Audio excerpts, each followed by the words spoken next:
الحمد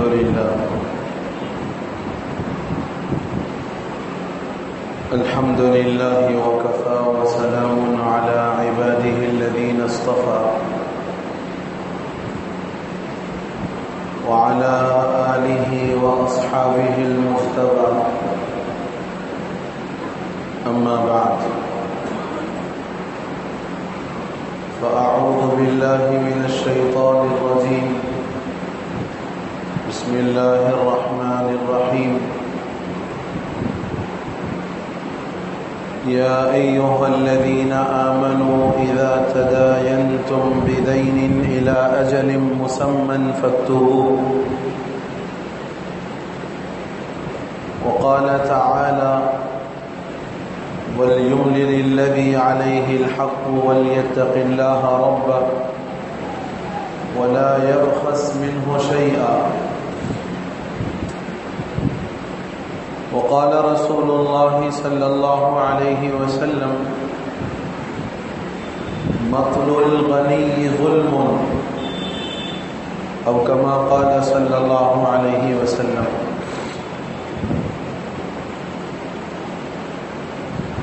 بزرگان محترم،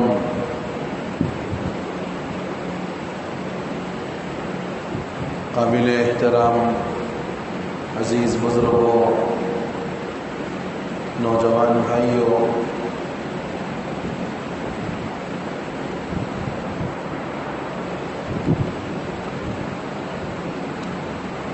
اسلام میں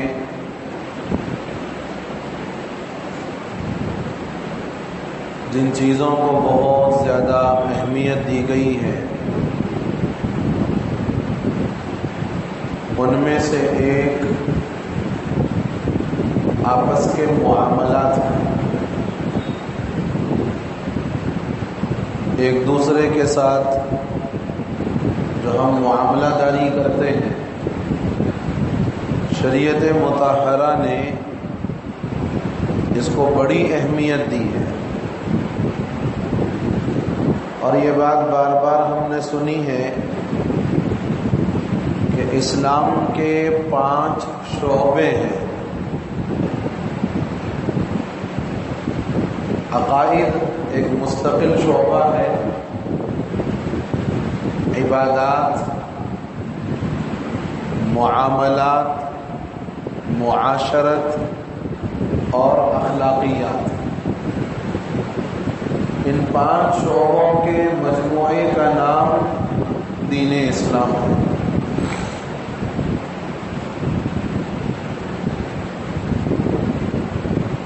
انسان کی زندگی میں معاملہ داری اس کی ایک بنیادی ضرورت ہے. کسی نہ کسی چیز میں، کسی نہ کسی عمل میں ایک دوسرے کے ساتھ معاملہ کرنے کی، لین دین کرنے کی نوبت ضرور پیش آتی ہے. ہم لوگ اپنی زندگیاں گزار رہے ہیں، ہمیں اس کا تجربہ ہے. مثال دینے کی یا سمجھانے کی ضرورت نہیں. ہم خود اپنی زندگی میں کئی مرتبہ معاملات کے اعتبار سے ایک دوسرے کے ساتھ جڑتے ہیں.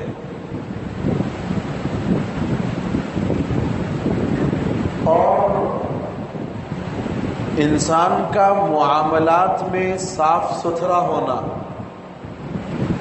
معاملات کے اندر بالکل سیدھے راستے پر قائم رہنا اس کے امانت دار ہونے کی دلیل ہے. اور اگر انسان معاملات کے اعتبار سے اگر ٹیڑھا ہو جائے،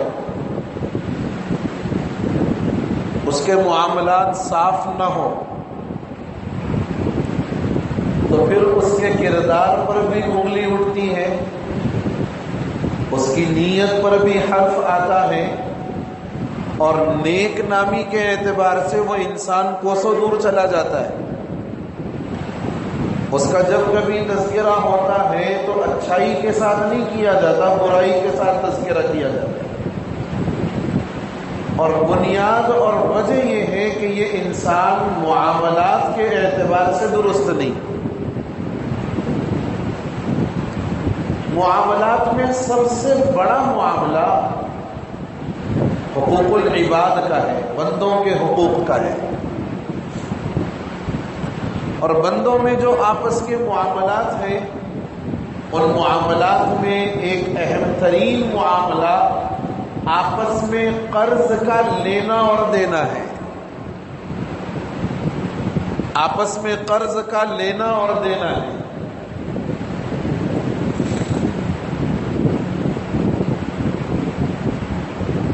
بزرگوں نے لکھا ہے کہ 3 چیزوں کو کبھی ہلکا مت سمجھو: فرض، قرض، مرض. فرض کو بھی ہلکا نہیں سمجھنا ہے. ارے ابھی بہت ٹائم ہے نماز کے لیے، پڑھیں گے. ابھی جو اذان ہوئی 15 منٹ مزید باقی ہے جماعت میں. یہ فرض کو ہلکا سمجھنے کی ابتدا ہے.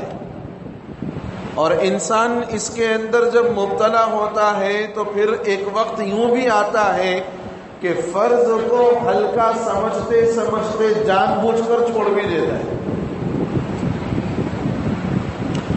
دوسری چیز ہے قرض، جو ایک دوسرے کے ساتھ معاملہ ہے. اسے بھی ہلکا نہیں سمجھنا چاہیے. بعض لوگ فطری اعتبار سے شاید اللہ کی طرف سے ایسے بنے ہوئے ہوتے ہیں جن پر قرض کے بوجھ کا ذرا برابر بھی اثر نہیں ہوتا. اور بعض وہ ہوتے ہیں جو قرض کے بوجھ تلے اگر تھوڑا سا بھی دب جاتے ہیں تو دن رات کا چین، سکون اور نیند اڑ جاتی. بعض ایسے بھی ہیں. اور بعض ایسے ہیں کہ جن کو ذرا برابر احساس نہیں ہوتا.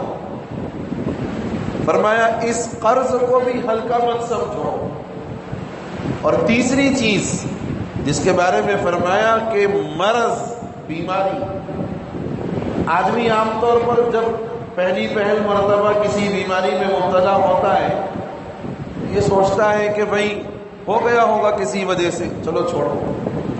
اب وہ انسان اس کو ہلکا سمجھتے سمجھتے اس درجے پر پہنچ جاتا ہے کہ اس کی بیماری بہت بڑا ناسور بن جاتی ہے اور اس وقت اس کے پاس سوائے افسوس کے کوئی چارہ نہیں ہوتا. تو بزرگوں نے فرمایا ہے کہ 3 چیزیں ایسی ہیں جن کو کبھی ہلکا نہیں سمجھنا چاہیے. قرض کے معاملے میں سب سے پہلے تو ہم یہ چیز دیکھیں کہ حضور صلی اللہ تعالی علیہ وسلم کا اسوہ حسنہ قرض کے معاملے میں کیا ہے. کیا آپ نے کبھی قرض لیا ہے؟ کیا آپ نے اپنی زندگی میں کسی کو قرض دیا ہے؟ اور اگر لیا ہے تو دینے کا طریقہ کیا تھا؟ اور دیا تھا تو واپسی کا طریقہ کیا تھا؟ سب سے پہلے یہ بات ہم اسوہ حسنہ کی روشنی میں دیکھیں. حضرت ابو رافع رضی اللہ عنہ ایک صحابی حضور پاک صلی اللہ علیہ وسلم کی خدمت میں ایک مہمان تشریف لائے اور آپ مہمان نواز تھے. جو آپ کے پاس آتا آپ اس کی مہمانداری فرماتے. اتفاق سے جس وقت وہ مہمان آپ کے یہاں مہمان بنا، آپ کے گھر فاقہ چل رہا ہے. آپ کے گھر فاقہ ہے. حضرت ابو رافع رضی اللہ عنہ کو حضور نے بلایا کہ جاؤ فلاں یہودی کی دکان پر اور اس کی دکان پر جا کر یہ کہنا کہ میں نے بھیجا ہے کچھ جو یا تو ادھار دے دے یا قرض میں دے دے. ادھار الگ چیز ہے، قرض الگ چیز ہے. دونوں کو خلط ملط نہیں کرنا ہے. حضرت ابو رافع جب اس یہودی کی دکان پر پہنچے تو کہا اللہ کے رسول صلی اللہ علیہ وسلم نے یہ فرمایا ہے کہ جو کی ضرورت ہے اگر تم چاہو تو قرض میں دے دو. جب حضور کے پاس آ جائیں گے حضور وہ قرض میں آپ کا جو واپس کر دیں گے. یا پھر یہ فرمایا کہ اگر قرض نہیں دے پاتے تو ادھار میں دے دو. جب وسعت ہو جائے گی حضور پاک صلی اللہ علیہ وسلم تمہارا وہ ادھار چکتا کر دیں گے۔ یہودی نے کہا نہ میں ادھار دوں گا نہ میں قرض دوں گا۔ یہودی نے کہا نہ میں قرض دوں گا نہ میں ادھار دوں گا، اگر لینا ہی ہو تو کوئی چیز گروی رکھواؤ، رہن رکھواؤ، اور اس کے بعد کوئی چیز لے جاؤ۔ حضرت ابو رافع واپس آئے اور حضور سے عرض کیا کہ سرکار یہ معاملہ درپیش ہے، وہ یہودی نہ تو قرض دینے کو تیار ہے نہ آپ کو ادھار دینے کے لیے رضامند ہے، وہ یہ کہتا ہے کہ اگر واقعی لینا ہو تو کوئی چیز گروی رکھواؤ، رہن رکھواؤ، اس کے بعد لے جاؤ۔ حضور پاک صلی اللہ علیہ وسلم کی ایک زرہ تھی جو آپ جنگ میں استعمال فرماتے ہیں۔ حضرت ابو رافع کے ہاتھ آپ نے وہ زرہ دی، کہا یہ زرہ اس کے پاس گروی رکھواؤ اور مہمان کی ضیافت کے لیے بطور ادھار کے اس رہن کے بدلے میں قرض کے جو لے کر آ جاؤ۔ حضور نے وہ زرہ رہن رکھوائی، گروی رکھوائی، اور اس کے بدلے میں کچھ سا جو اس کے پاس سے لیے۔ یہ روایت اس بات کی دلیل ہے کہ معاملات میں ایک قسم معاملے کی رہن رکھوانے کی بھی،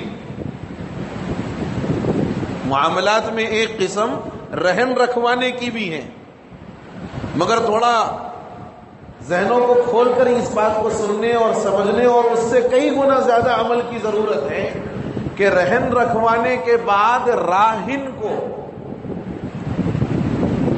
جو رہن رکھوا رہا ہے اور جس کے پاس رہن رکھوائی جائے، اس کو کہتے ہیں مرتہن۔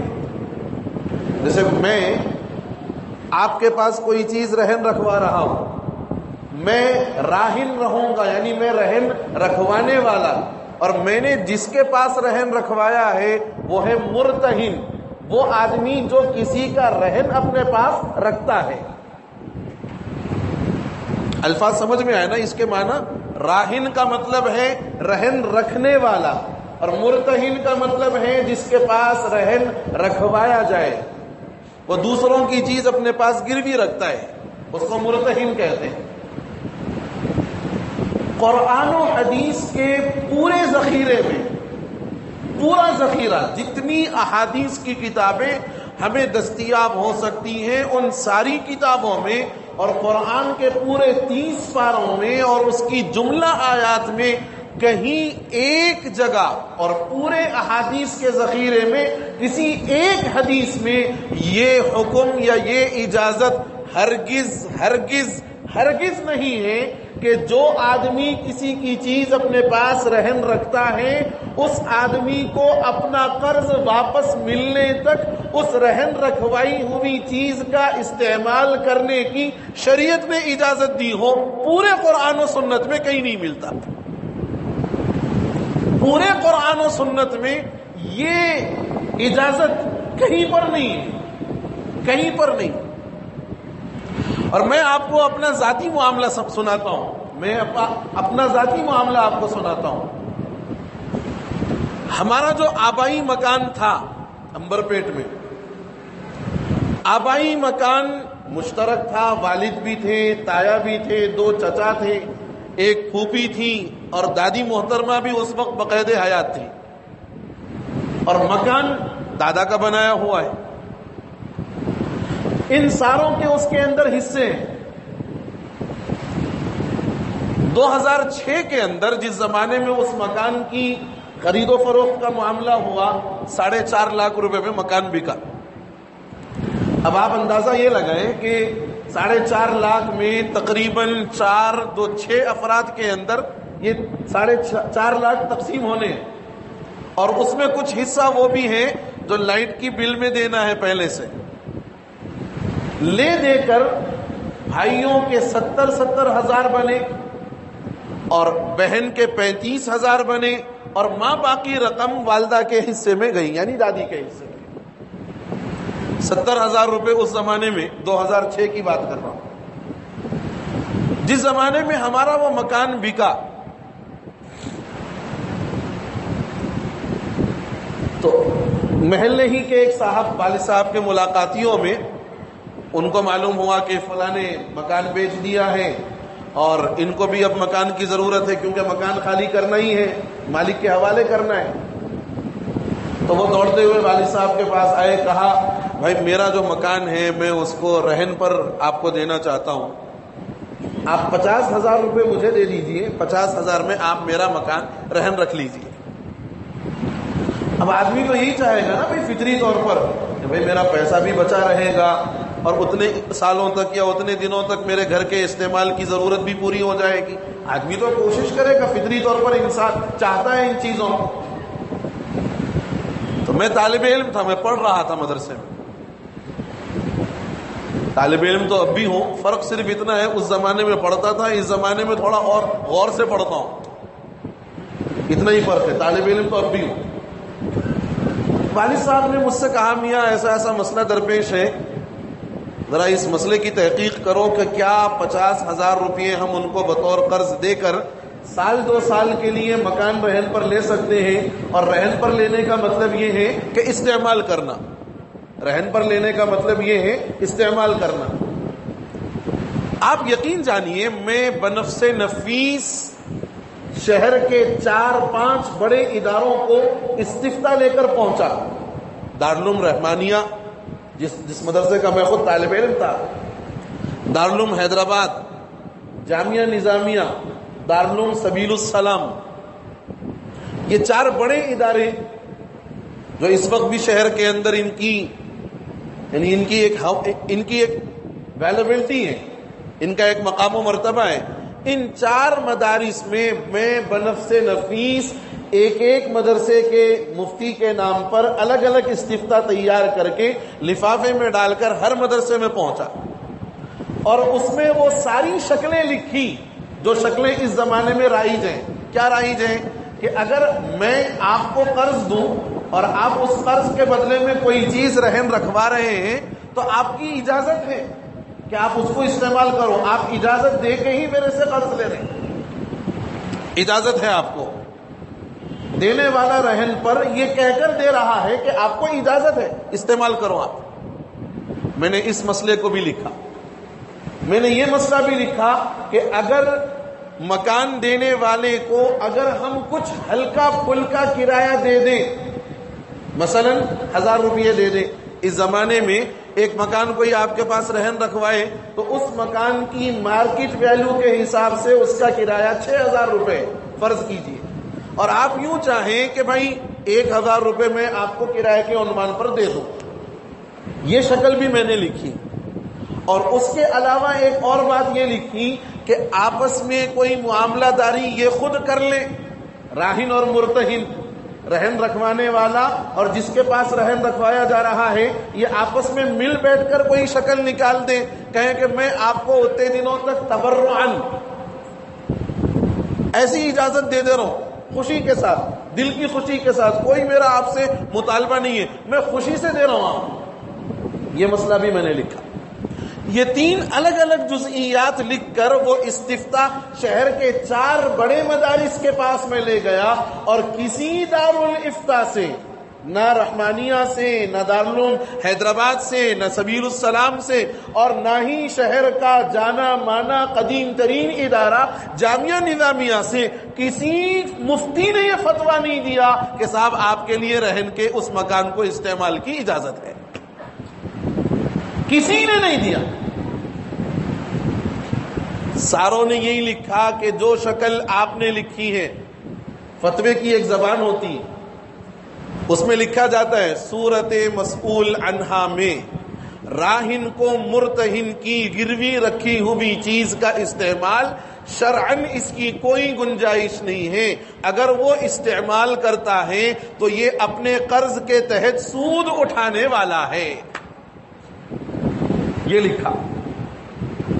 عبارتیں الگ الگ رہی ہوں گی لیکن خلاصہ چاروں مدارس کے اس جواب کا یہی تھا کہ اگر رہن پر رکھنے کے بعد مرتہن اس چیز کو استعمال کرتا ہے، اپنے استعمال میں لے آتا ہے، اپنے استعمال میں لے آتا ہے تو فرمایا یہ قرض دینے پر اس سے سود کا استعمال کرنا ہے۔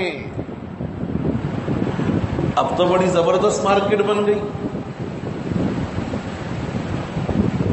4 لاکھ روپے میں رہن پہ ڈال دیے مکان، 2 سال کے واسطے، 3 سال کے واسطے۔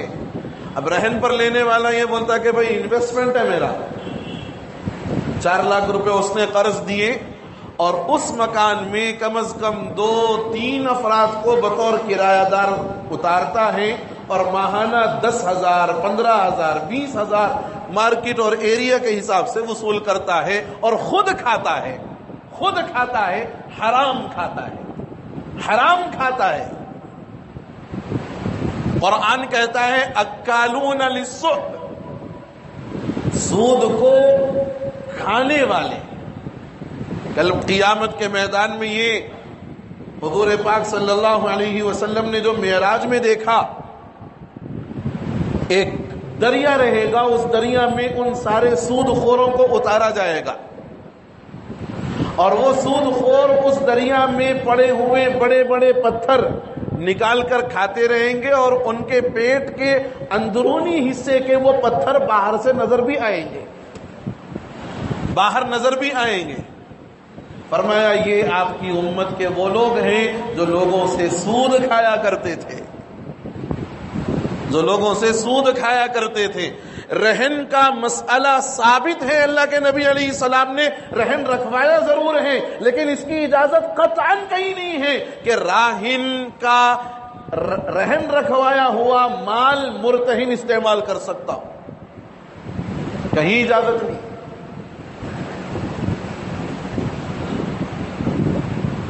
اور اصل بات یہ ہے، میں آپ کو بہت نکتے کی بات بتاؤں،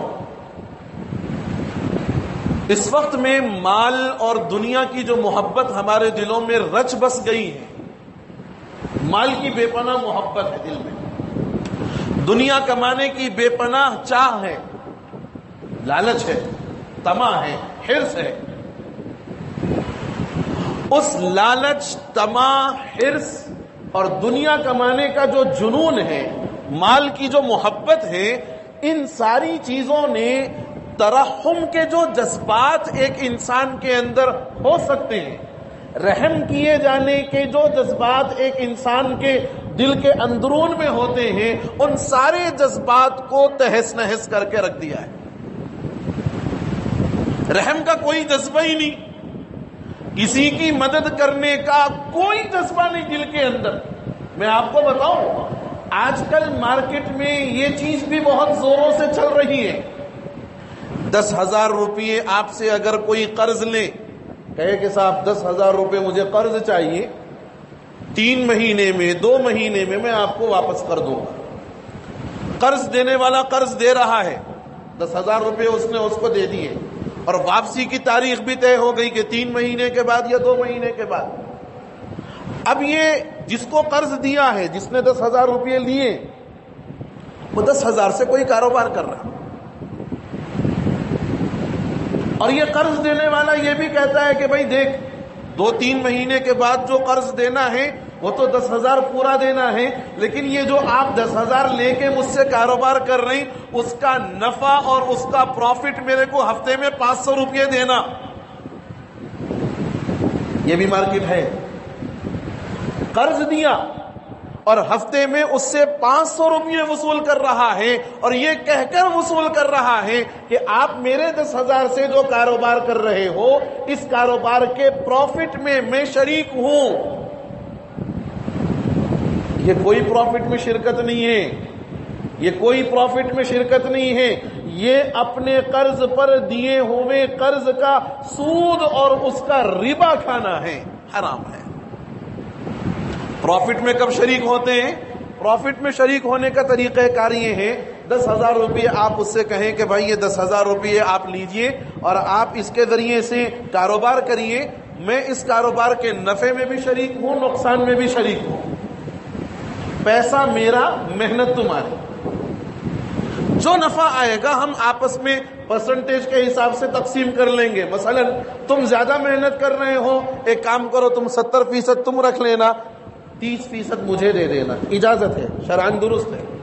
لیکن قرض کے عنوان پر آپ 10,000 دیں اور 2 مہینے کے بعد واپسی کا مطالبہ بھی کریں اور یہ بھی کہیں کہ 2 مہینے کے بعد کی واپسی تو ہوتی رہے گی، ہفتے میں 500 روپے آپ کو مجھے دینا ہے، اس اعتبار سے 4,000 روپے وہ اپنے 10,000 پر زائد اس سے لینے والا ہوا، یہ 4,000 سود ہے۔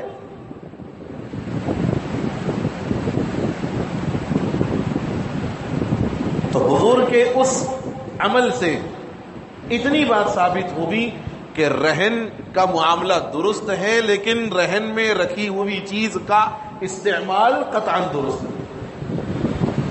رہن میں رکھنے والی چیز شروٹی ہوتی، وثیقہ ہوتا ہے، اور اس بات کی ضمانت ہوتی ہے کہ اگر آپ کی مدت پوری ہونے پر وہ آپ کا قرض ادا نہ کرے تو آپ اس کی رہن رکھوائی ہوئی چیز کو بازار میں بیچ کر اپنا قرض وصول کر سکتے ہیں۔ اس لیے دی جاتی ہے رہن میں چیز، یہ ہے شروٹی اور یہ ہے وثیقہ۔ لیکن لوگوں نے اس کا استعمال یا اس کا طریقہ کار کچھ اور ہی بنایا۔ کئی علاقے ہیں جن علاقوں میں یہ رہن کے کاروبار چلتے ہیں، اللہ کی قسم نحوست برستی ہے، اللہ کی نحوست برستی ہے اللہ کی۔ یہ موسم کا بے موقع اور بے محل مختلف ہو جانا، ایسے وبائی امراض کا عام ہو جانا جو اب تک کبھی سننے، دیکھنے اور سمجھنے میں نہیں آئے، ایسی اموات کی کثرت ہو جانا کہ جس کا وہم و گمان نہیں ہے، یہ ساری چیزیں اسی سودی لعنت کی وبا ہیں، اسی سودی لعنت کی وبا ہے۔ دوسری روایت ہے کہ حضور نے قرض لیا، آپ علیہ الصلوۃ والتسلیم کو ایک مرتبہ اونٹ کی سواری کی ضرورت تھی، آپ کے پاس اونٹ نہیں تھا، آپ نے کسی ایک آدمی سے اونٹ بطور قرض لیا، کہا کہ بھئی آپ مجھے اونٹ دے دو۔ ان صاحب نے آ کر آپ کی خدمت میں اونٹ پیش کر دیا، کہا جب صدقے کے اونٹ آ جائیں گے تو آپ کا اونٹ آپ کے حوالے کر دیا جائے۔ صدقے کے اونٹ آئے اور وہ صاحب اپنے اونٹ کو مانگنے کے لیے آئے کہ میں نے آپ کو اونٹ دیا تھا، مجھے میرا اونٹ چاہیے۔ حضور نے کہا صدقے کے اونٹوں میں دیکھو کہ انہوں نے جس قسم کا اونٹ دیا تھا وہ اونٹ موجود ہے یا نہیں ہے۔ صحابہ نے تلاش کیا، فرمایا انہوں نے جیسا اونٹ دیا تھا ویسا نہیں ہے، اس سے اچھا ہے۔ حضور نے فرمایا وہ اچھا اونٹ ان کے حوالے کر دو۔ ایک حدیث۔ دوسری حدیث ہے حضور پاک صلی اللہ علیہ وسلم نے ایک صحابی سے 40,000 درہم بطور قرض لیے،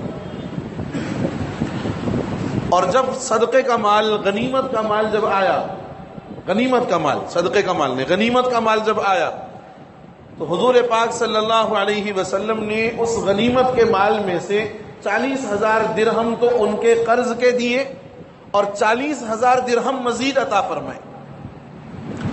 ان صاحب نے پوچھا کہ یا رسول اللہ 40,000 تو میں نے دیے، یہ 40,000 جو آپ مستزاد دے رہے ہیں، اضافہ دے رہے ہیں، یہ کس کے ہیں؟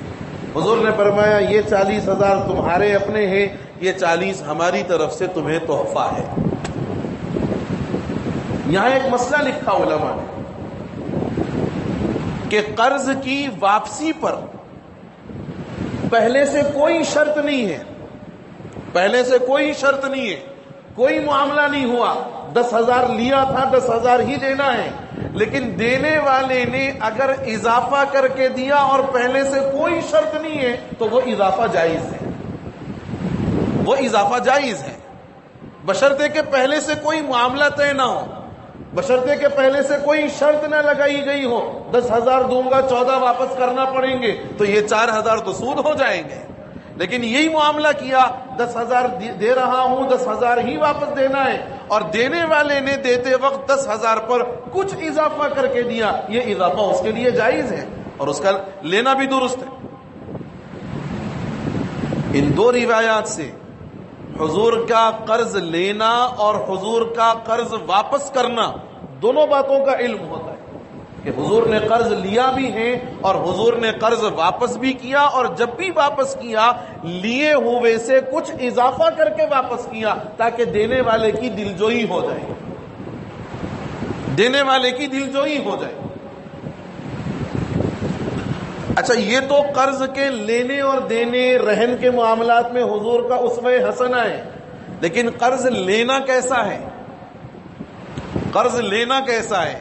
ایک روایت میں فرمایا کہ قرض زمین پر اللہ کا ایک جھنڈا ہے۔ قرض زمین پر اللہ کی طرف سے اس کا ایک جھنڈا ہے۔ جس آدمی کی قسمت میں ذلت اللہ لکھتا ہے تو اس پر قرض مسلط فرماتا ہے۔ روایت پر توجہ کی ضرورت ہے۔ لوگ آج کل دھڑلے سے قرض مانگتے لیتے اور کام کرتے رہتے ہیں۔ اس حدیث پر توجہ کی ضرورت ہے۔ حضور نے فرمایا قرض اللہ کی زمین پر ایک جھنڈا ہے، اور جس آدمی پر اللہ کو ذلت مسلط کرنا ہوتی ہے، رسوائی مسلط کرنا ہوتی ہے، اللہ اس پر وہ جھنڈا اس کے ہاتھ میں دے دیتا ہے، یعنی قرض میں مبتلا کر دیتا ہے۔ گویا اس روایت میں قرض لینے والوں کو بھی اس بات سے ڈرایا گیا کہ دیکھو قرض لے لینا کوئی کمال نہیں ہے، قرض کے پیچھے کئی مرتبہ ذلت اور رسوائی کا بھی سامنا کرنا پڑتا ہے، اور ایسا ہوتا ہے بارہا۔ لینے والے لے تو لیتے ہیں، دینے کے موقع پر نہیں دیتے تو مطالبہ کرنے والے آ کر ذلیل اور رسوا کرتے ہیں، اور روپوش ہو کر زندگی گزارتے ہیں۔ کئی لوگ بھاگ جاتے ہیں،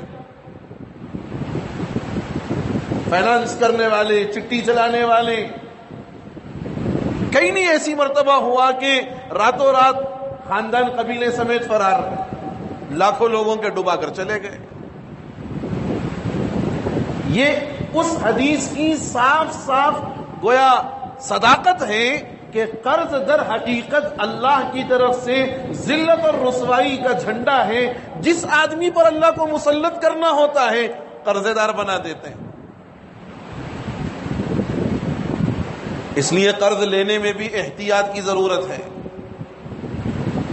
اچھا، قرض کن وجوہات پر لیا جا سکتا ہے؟ کس وجہ سے قرض لینے کی اجازت ہے؟ گھریلو معاشی مسائل کی تنگی پر قرض لینے کی اجازت ہے۔ دلیل ہے حضرت عائشہ رضی اللہ عنہا کی روایت، فرماتی ہے حضور نے اپنے اہل و عیال کے لیے 40 صاع جو قرض میں لیا تھا۔ 40 صاع جو اللہ کے نبی نے اپنے گھر والوں کی ضروریات کی تکمیل پر قرض لیا۔ اجازت ہے۔ آدمی ان حالات میں ہے کہ کوئی اس کا مددگار نہیں، کوئی اس کا پرسان حال نہیں، اور وہ اگر قرض نہ لے تو جاں بلب ہونے کا امکان ہے، مرنے کے قریب اس کی حالت ہو گئی، ایسے موقع پر قرض لیا جا سکتا ہے۔ لاوارث کوئی آدمی ہے جس کا انتقال ہو گیا، تدفین کی اور اس کے تکفین کی، اس کے تجہیز کا انتظام کرنے کی کوئی سبیل نہیں ہے، اس کے لیے بھی قرض لیا جا سکتا ہے۔ کوئی آدمی قرض لے کر اس کی تجہیز و تدفین کر سکتا ہے۔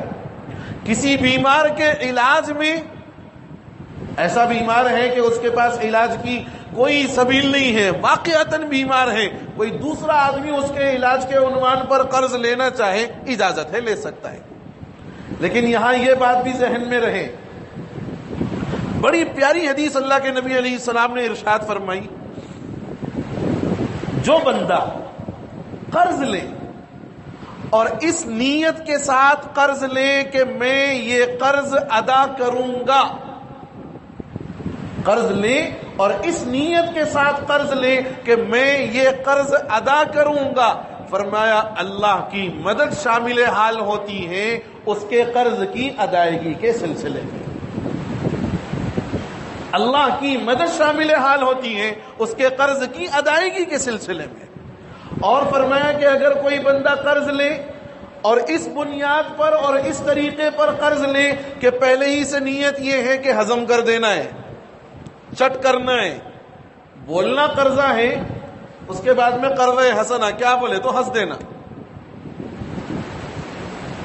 فرمایا یہ بندہ اگر کروڑوں کا بھی مالک ہو جائے، اللہ چاہے تو ایک لمحے میں سارا مال اس کا تلف ہو سکتا ہے، ہلاک ہو سکتا ہے، برباد ہو سکتا ہے۔